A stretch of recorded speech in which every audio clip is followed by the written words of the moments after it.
Ms. Handerhan, I'm just going to make a mention at the beginning. I'm going to assume it was your voice. I couldn't actually see your lips move from where I was sitting, but you were constantly upbraiding Ms. Cross for reminding her that it was public comment.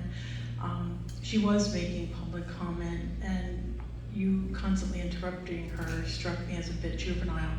And then you followed up. That was not Dr. Handerhan. It was you, whoever it is. The attorney. Who are you? I can't see your name. Athena Cornell, one Oh, of the the attorneys lawyer. for the board. Oh, yeah. It's okay. public comment, it's not question and answer, that was the But introduction. we've been told that we're allowed to ask the questions of the president, are we not, Ralph? Maybe you want to talk to Athena and explain to her the ground rules you set for us, which was to ask the questions.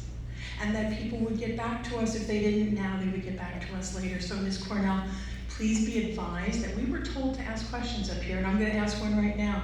Sure. What is the protocol for when a student damages the building? For example, what happened with the student crashing into the building recently? For example, what is the protocol? And if someone could answer that, I'd appreciate a response on that. Maybe Ms. Handerhan could send me an email.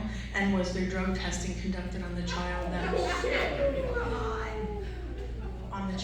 drove the car into the building? I also wanted to make a comment that the payment for Betsy Cross's lawsuit. Ms. Handerhan, you made the comment, rather, I think it was you at this time, who said that everything Ms. Cross said couldn't be further from the truth, or was that Ms. Cornell also? That was me. And, You know, you really should be careful about saying something like that, Ms. And Cornell. it is Dr. Handerhan, not Mrs. Is it? I can't see her name tag from here. I'm just letting you know. Okay, thank you. And I'm gonna assume you're Ms. Cornell?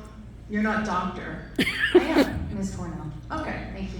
Okay, so Ms. Cornell, when you said at the end that nothing could be further from the truth, you should be very careful about making that statement in your capacity as a board attorney, because the statements that Betsy Cross made are backed up by documents that have been subject to pretty careful legal scrutiny also.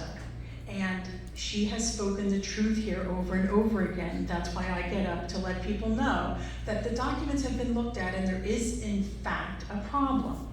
Now, I wanted to know, and I still want to know, and I haven't heard a response, who's going to pay for the $40,000+ that the court awarded Ms. Cross.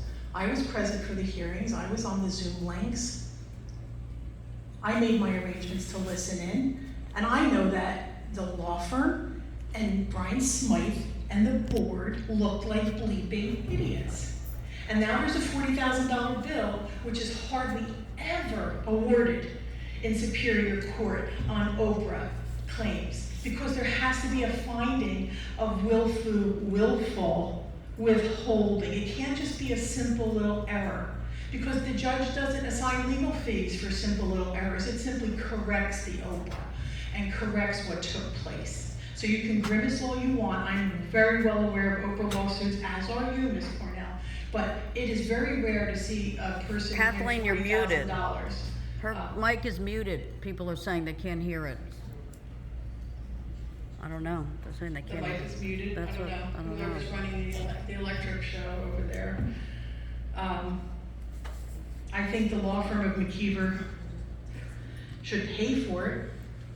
I do think that Brian should be written up. I think the documents were willfully withheld. We know they weren't in the production of the Monmouth County, that was made to the Monmouth County Prosecutor's Office. We went through the documents one by one, and we found the discrepancies. And I'm one of the people that asked to be interviewed repeatedly, even asking the attorney in person to make sure that I was. And after being contacted initially by an email, it fell into the universe, even after an in-person visit to make sure that I was visited. So the investigation left out numerous people, including people who had rather diligently raised their hand and said, I need to be heard.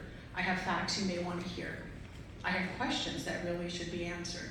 So I still don't even think we should be paying for that whole thing that was called investigation. That was nothing more than a defense piece written, I think, for the current lawsuit that you guys are all facing. And it was in no way an actual investigation, but I want to know who's going to pay the $40,000 and why there's no culpability. The judge found it.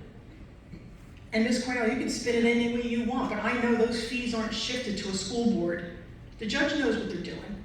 And those fees aren't shifted to a school board to take money away from children unless the conduct by the attorney and the business administrator in failing to respond properly to those OPRAs was wrongful. So who's gonna pay? Kids? That's $41,000. Buy some computers, buy some books. Why are we paying for it? Why are we rewarding a guy? Thank you, Sorry. Sarah, your time's up. Thank you. Why are we rewarding a guy who's costing our school district money?